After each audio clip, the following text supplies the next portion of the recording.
کہتے جناب نگاہ ماری جناب پورا شہر ساڑ دیتا. تو ہم ریکویسٹ کرتے ہیں کہ امریکہ ساڑ دو. امریکہ نے تو ساڑے ملک ساڑ دیتے ہیں, وہ تو نظر آ رہے ہیں, وہی بزرگی تو سام نظر آ گئی ہے. تو اسی بھی ذرا تھوڑی چھوٹی سی بزرگی کر کے دسو نا. اچھا پھر آخری ان کے پاس حال پتہ کیا ہوتا ہے, او جی حکم ربی. تو کیا معذل اللہ تعالیٰ کمزور ہے؟ اللہ تعالیٰ نہیں سن رہا؟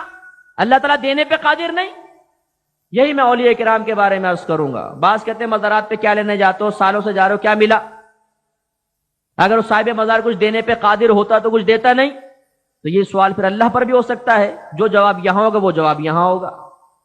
اور ضمناً بات آگے تو عرض کروں, بعض کہتے ہیں کہ اگر یہ اولیاء کرام اتنے تصرف والے ہیں, ان کے مزارات پر جا کر دیکھو عورتیں مردوں کا اختلاط ہوتا ہے, بعض جگہ ڈھول ڈھمکا ہو رہا ہے, بعض جگہ چرسی موالی بیٹھے ہوئے ہیں, جیسے ہمارے پاکستان میں بعض مزارات پر ایسا بھی ہے, فاسق فاجر گھس جاتے ہیں. اگر یہ صاحب مزار اتنا تصرف پر قادر ہوتا, ان کو روکتا کیوں نہیں ہے؟ بتاؤ. ہم جواب میں کہتے ہیں چلو ٹھیک ہے, ایک لمحے کے لیے بات مان لی, یہ اللہ کے ولی تصرف پر قادر نہیں ہے. یہ بتاؤ اللہ بھی قادر ہے یا نہیں؟ ہے تو صحیح, تو وہ کیوں نہیں روک رہا؟ اب جواب دیں گے نہیں, وہ مصلحت خدا بندی ہے, تو یہ مصلحت اولیاء ہے. اللہ تعالیٰ اذن عطا فرما دے, ایک اشارہ کریں پوری کائنات پلٹ جائے, یہ تو اللہ نے روکا ہوا ہے, کیونکہ بہت سو کا امتحان لینا مقصود ہے. اگر اللہ کے ولی ہر گستاخ کی گردن موڑ دیں تو دنیا میں گستاخ رہے گا کون؟ تو جہنم بھی تو کسی نے کسی کے لیے تیار کی ہوئی ہے نا, اس میں بھی تو بہت سارے جائیں گے. یہ دیکھیں حکم ربی, تو پھر دعوے کیوں کرتے ہیں؟ اللہ نے کہیں دعویٰ نہیں کیا کہ کوئی شخص جو ہے وہ بسم اللہ پڑھ کے ساکٹ میں 2 انگلیاں دے تو اسے بجلی نہیں کاٹے گی. اللہ نے کہیں نہیں کہا کہ خانہ کعبے کی میں نے حفاظت کرنی ہے. وہ ایک ہی دفعہ حفاظت ہوئی ہے ابرا کے لشکر سے, اس کے بعد یزید کے دور میں خانہ کعبے پہ چڑھائی نہیں ہوئی, حجاج ابن یوسف کے دور میں نہیں چڑھائی ہوئی ہے. تو اللہ تعالیٰ نے کیوں نہیں حفاظت کی؟ اس لیے کہ اللہ کا دعویٰ نہیں ہے, دنیا کو بقدر ایفرٹ رکھا ہوا ہے اللہ نے.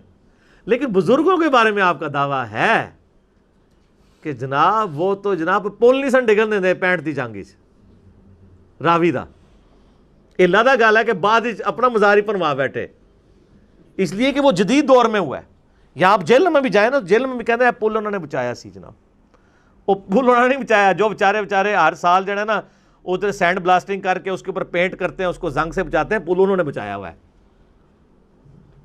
بزرگ کیسے بچا سکتے ہیں؟ اور سر میں آپ کو جیل میں بتا سکتا ہوں کہ ایسے بھی وزارات موجود ہیں پوری زندگی ان لوگوں نے کپڑے نہیں پہنے ہیں, نماز تو خیر کبھی انہوں نے سوچی بھی نہیں, ان کو آتی بھی نہیں تھی, تو مر گئے ہیں. تو پیچھے لوگوں نے ان کے بازار بنا دیے ہیں اور وہاں پہ لوگ بنتے ہیں مرادوں کے لیے جا رہے ہیں, اور وہاں پہ ایک ٹھیا چل پڑا ہے.